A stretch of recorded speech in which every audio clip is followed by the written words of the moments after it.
North-South connection. It is sign pointing season. It's Royal Rumble season, and we are back with a condensed version of NoSo Countdown, where we are breaking down our top 10 picks of all-time Rumble performers. And leading off this countdown, aside from the honorable mentions part, the formal list is myself and my good close personal friend and the co-host of WWE WAR that you can see here on this YouTube channel, Marcus. Marcus, how the H are you, buddy?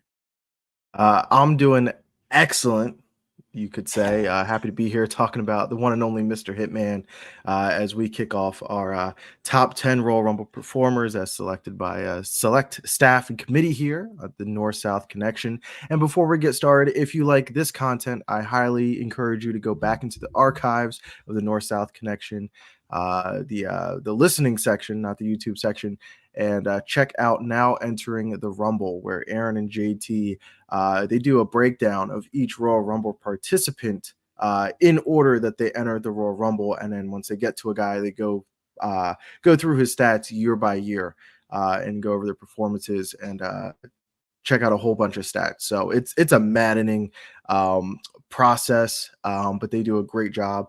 So go ahead and check that out, and we'll play just the hits here as we get to Mr. Hitman at a puzzling number 10, I think, Tim. I'm curious as to which way you see Mr. Hitman being puzzling in the top 10. For those that didn't watch maybe the pre-show, the preamble address of this, we talked about our our first five out, basically, our honorable mentions for the top 10. It includes guys like Roman Reigns, the Brothers of Destruction, Big Daddy Dave Batista, and the current women's Iron Man for the Royal Rumble herself, as of this recording. The 2024 Royal Rumble could change all of that. Rhea Ripley. So my question to you is, how is this surprising, or how is it not surprising? Actually, screw all that. Why is Mr. Hitman number 10 and the Ooh-Ah Man isn't even in the top 10? Like, explain to me. Well, I would argue that they both belong in the top 10, in my opinion. We'll see as this list goes on who needs to get bounced. But I think Bret he's a big name. He's a big headliner to kick off the list. It's going to get a lot of eyeballs, hopefully, at number 10. But I think Bret should be tucked in closer to 7, 6, somewhere in that territory, closer to the middle of the pack as far as all-time Royal Rumble performers. And by the look on your face, you look like you believe he's off the list. I believe he's off the list. I believe the 5 people I listed, the honorable mentions, have more cachet, more built up statistics for the Royal Rumble. Especially like when I think of this project, there's so many quantifiable stats, and you appreciate this with WWE WAR, right? There's so many quantifiable stats that you can plug in on people that just what hurts Bret for me is that he only participated in 5 Rumbles, and he's really only featured as a main player in 2 of them. Okay, but those 2 Royal Rumbles, you're talking about 2 all-time Royal Rumbles, especially the finishes. That's fine. Like 2 out of 5 mean 40% of your participation, but it is tough because taking into account he is responsible or partly responsible for all accounts 2 top 5 Rumble finishes ever, right? And they're not 5 and 4, correct? Like we're talking the double elimination from 94, which if you put a gun to any 2 workers' heads at any given time and say, do this again, it's going to be close, right? Like, think about them trying it again in 05. I don't know if it was on purpose or on accident, but they did it in 05, and even accidentally, they couldn't time it, right? So, and then you have 97, the Austin Rumble that isn't necessarily the Austin Rumble. It's really Bret's Rumble, but Austin sneaks back in, and we get to Final Four, and then we get to WrestleMania 13 with Undertaker Sid main event. But Slash also the greatest match of all time with Bret and Austin. no, you had it right with Undertaker and Sid, but Okay, yeah, you're right. So yeah, it's up there. It's up there. it's up there. It's at least it's at least a top 39 WrestleMania WWE Championship match. Without question. It's at least top 39, no question. Actually 38 because one didn't have a title All right. match. Do you feel like those two all-time finishes is enough? Like you're basically conceding to 10 at this point. You think he belongs up higher. Why do I those do. finishes value higher for you?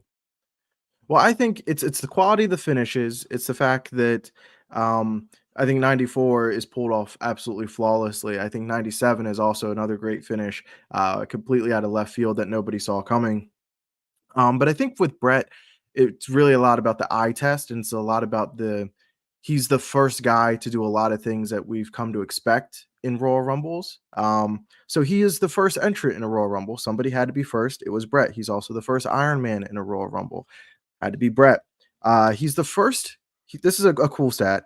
He's the first of only 7 people to draw number 1 twice. So that tells you he's been trusted at least 2 times to be the glue guy. One, to be a big enough name that people are going to care that he draws number 1, but also that he's going to be the glue guy in a Royal Rumble to keep that thing on track up until they get to the next section of storytelling. That's a big task, and he was tasked with it twice, both earlier on in his career. I think that speaks volumes.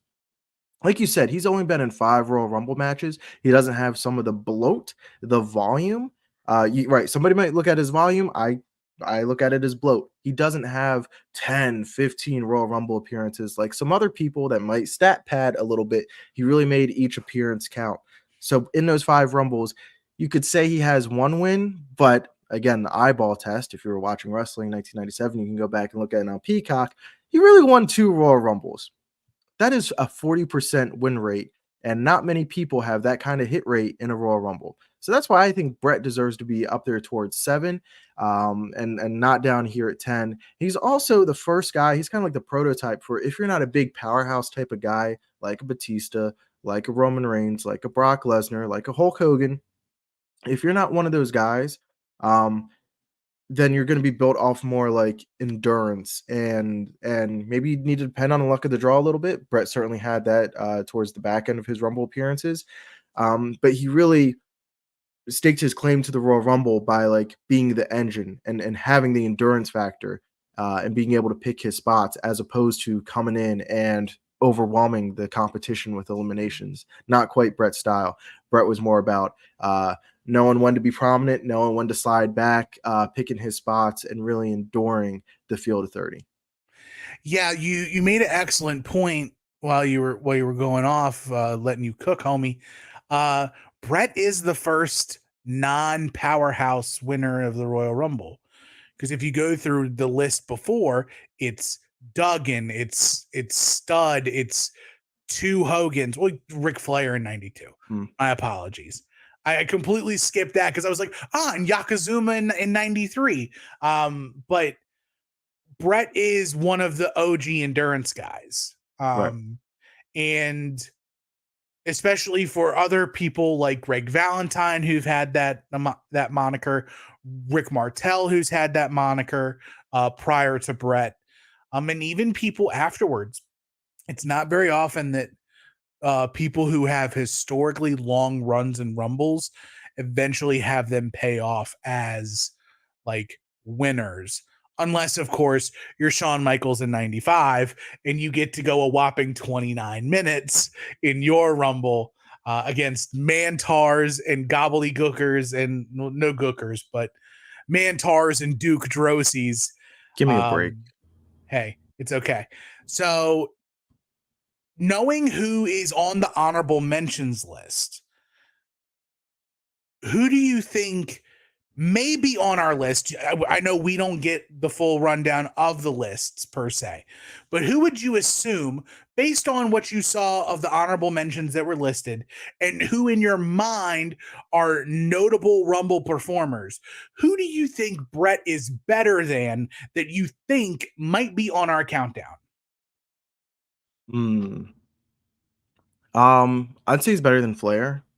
Okay, I would say Flair has the obvious big one in 1992, possibly the greatest Royal Rumble match of all time, I would and he say was the focal point of that match. But outside of that, again, you're looking at the hit rate. Flair's another guy who doesn't have the bloat of Rumbles, but he's got the one that really makes it count, and then everything after that, it's a knockdown. So I would go ahead and I would have Bret over at least Flair, and I'm trying to think who else is going to be on this list. I'm assuming that Austin's going to be on here. I'm assuming that Sean's going to be on here. I wonder if I'm trying to think of other notable Rumble winners. well, I think No, Flair I is. don't. I think Flair is a good enough answer, and I think it's a fair Yeah, enough player comp too, right? Because when I'm thinking Flair, I think the '92 Rumble and the '92 Rumble should be graded super heavily. Like you're a big fan of giving things duplicate and triplicate points on that's right. War. You can at least times 3 Ric Flair's performance in '92, and just for the Mhm. historic nature of what that Rumble was, um, moving that forward. So I can see that. But then outside of that, Flair, the only other real WrestleMania memories he has is getting his number pickpocketed by Eddie Guerrero, and Right. that's about it. Um, but it's good for you. I'm happy for you as a Hitman aficionado to at least have Mr. Hitman on the list. Both my guys are in the honorable mentions, so I can't really say anything right now. But needless to say, we'll be back. If you guys enjoyed this, sit tight. 10 more days or 9 more days leading up to the 2024 Royal Rumble in Tampa Bay at the Trop. It's going to be a fun time. It's always exciting to get your bags packed for Rumble, to start your road to WrestleMania. And there's no better place to do it than the North South Connection, whether it's podcasts, whether it's the YouTube, the TikToks. Everything is in store for you at the NoSo, and Marcus and I are very appreciative to lead this off.